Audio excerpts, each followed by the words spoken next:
Today on Outside the Box Reviews, we're back with yet another Predator week. And today we are looking at the NECA Predator 2 Series 6? Are we already up to Series 6? It seems kind of crazy. And this is the Warrior Predator, better known as Ram. Once again, NECA changes up the names and confuses the living crap out of me. And I must say, ever since we got into these waves of pure lost Predators, there's been some really cool ones. Don't get me wrong, I've enjoyed picking them up, I've enjoyed the figures, but the designs sometimes haven't been the best. Yeah, I'm looking at you, Boar Predators, Boar, Brother Boar, whatever the heck your NECA names were. But still, this was a wave when I saw the pictures coming at Comic-Con that I was super excited to get my hands on because the designs just looked cool. So, how cool were these Predators? Well, let's take a closer look and find out. As with many of the lost Predators, Ram here comes with his throwing disc. It's the same mold we've gotten a million times. This one's actually a little disappointing because it is simply a flat silver. There's nothing really all that spectacular about it. So, kind of just a meh piece. I've seen these so many times, I just kind of don't really get much of a thrill out of him anymore. He can put it in his hand. He does have the appropriate hand at least, so he can actually hold the disc, which I do like because I hate it when he doesn't have the right hand. And then, of course, you can go and try to peg it down into his holster down here. Your results may vary. Never really works all that well for me. Kind of disappointed with how poorly this is implemented. It's just the soft plastic is too wimpy to really hold this well. The sculpt itself on the Ram Predator is pretty much what you would expect. It's the same body we've gotten before countless times. Very obvious by just the fact that it's the same thing. It really is the same armor piece, which is a soft rubber, so it is nice. I mean, I do like the pieces on here. It's got the shoulder covers, the wrist cover, there's a little gloved hand. Same over here, we have the same old blades that we always have. Extend them out. Little crotch panel that I know we've seen a billion times before. I mean, all of this is just reused parts. This guy is truly a repaint. And I've said on this line before that some repaints are better than others. Some repaints really capture my imagination, and I feel like they're awesome figures for it just because of what they've done. Ram is not that figure. His body is this kind of aqua color. He's got some spotted points on him. There's some good detail work on the paint. He's got some darker spots, some lighter spots. His netting is really well done.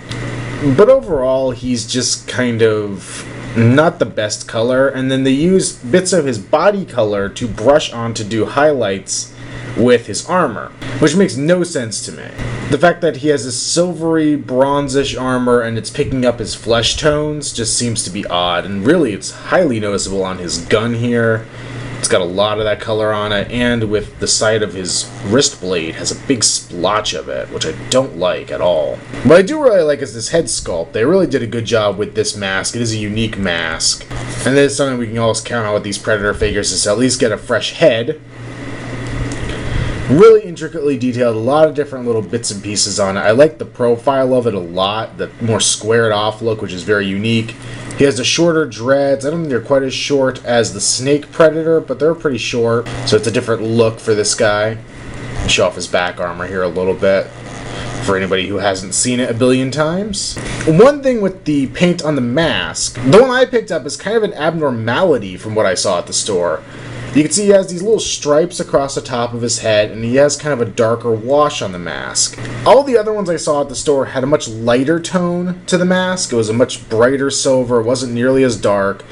But these stripes across the top looked really obviously painted on. They didn't look like they were part of the helmet. They just looked like somebody airbrushed across the top a couple times, which really disappointed me. So, most likely, from what I saw in the case of my local Toys R Us, if you pick one of these guys up, he's going to probably have these very dark lines across the top. But if you could find one with this darker scheme on it, I'd recommend that one specifically because I like the way this looks a lot more than the other paint jobs I saw. But overall, everything on him is serviceable. The sculpt is the sculpt we've seen a billion times, as I said before. But I like the Predator 2 body. I do enjoy this body. I like that you have the little gun over here that has the pivot up at the top and then it can swivel around. And then you could have it retract down on his back. I think I don't really show this off too much anymore in the videos, but it's a cool feature. I like that it does retract like that. It is somewhat movie accurate in that respect. But I still kind of like the McFarlane one a little more with the big swing arm that comes around. I don't even know how movie accurate that really is, but I like that. There's a lot of great detailing on this armor. It's just that we've gotten this greatly detailed armor so many times. So many times. It's just ridiculous.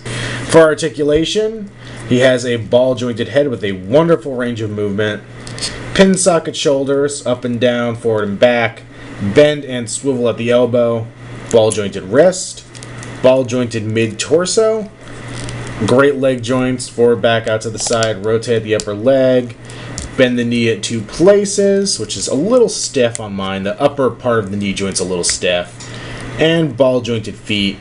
And yes, I can't get through a Predator review without mentioning the rubber butt. I don't know why it's become a fixation of mine with these figures, but it's interesting. I never thought I'd ever see a figure with a rubber butt, and now NECA seems to be cornering the market on rubber-butted figures. Don't know what to feel about that. Between the Jason and the Predators, soon enough, all your action figures in the 7-inch scale are going to have rubber asses. Overall, I'm still going to recommend the Ram Predator, but it's a very conditional recommend. I want to recommend it just because I do love these figures. I love the articulation on them. They are well detailed. And if you're not a collector of all of them and you just want one to pick up to have a new Predator in your collection, then there's nothing wrong with this one. There's absolutely nothing wrong with him. He comes with this disc, he has an accessory, he has the extendable claws on his wrist, he has his plasma caster. I love the sculpt on the helmet, the fresh new sculpt. The paint on him's not bad, though I do have some nitpicks on some of the color choices chosen by NECA. It's a very weak recommend on this guy, but I just can't flaw the overall package. Most of my dislike for this guy comes with a bit of fatigue from the line and the reuse of parts.